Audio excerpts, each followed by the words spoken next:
Hi guys, Matt Easton here, Schola Gladiatoria. So something that I've had an interest in for many years is the 100 Years' War between England and France, and particularly the Battle of Agincourt. I find it fascinating conflict. I love the arms and armour of the time, but equally I find it a particularly interesting campaign from a number of points of view, and there's a lot of aspects of it which we still don't really know huge amounts about, and there's a lot of questions which still require answering about it.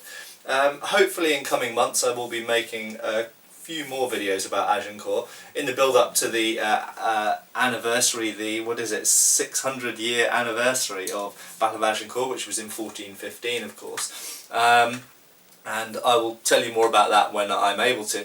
But there's a good article which I've linked below here, which is looking at some research that's been done about the number of ships that Henry V had to commandeer, hire, purchase, obtain essentially the services of in order to transport the English army over to France. That involved around 12,000 soldiers and maybe up to 20,000 horses. And of course remember that whenever we're talking about army sizes, whether it's men or horses, there's a lot of additional stuff which isn't counted as soldiers. There are huge numbers of servants, there's vast quantities of food, there's tents, there's wagons, there's all kinds of stuff. When we're talking about the size of an army, if we're talking about the fighting force, the actual size of the army itself, the so-called baggage train, will often be far larger than that. But that aside, this article reminded me to reiterate to you, and I've touched on this point in the past, it's very important when we're looking at medieval history to remember that these knights and nobles and great lords and kings and emperors in fact were not just soldiers.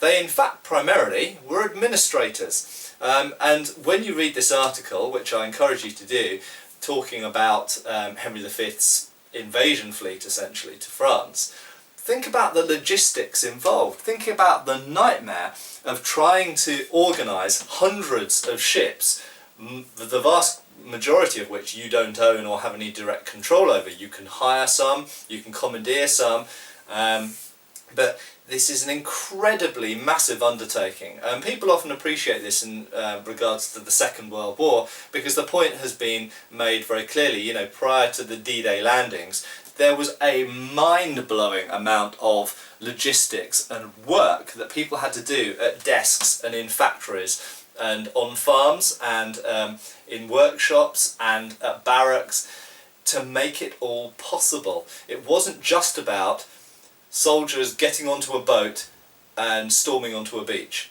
That is only a fraction of what the entire endeavour actually had to pull together to make it happen.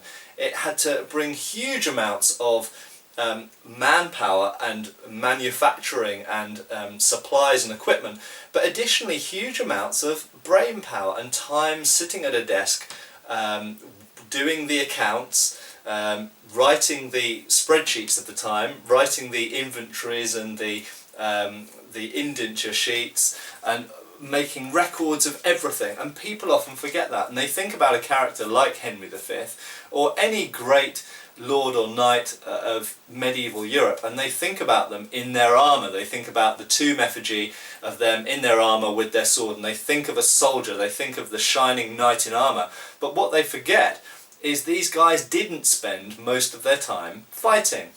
They didn't spend most of their time on a horse campaigning even. What they actually spent a lot of their time doing is actually admin. Okay, so for those of you out there like me who spend a lot of time sitting at a desk every day, working on spreadsheets, or even those of you who are, you know, have more manual jobs, and whether you're builders or tilers or gardeners or whatever, remember it's actually all of those jobs that made these great moments in history happen.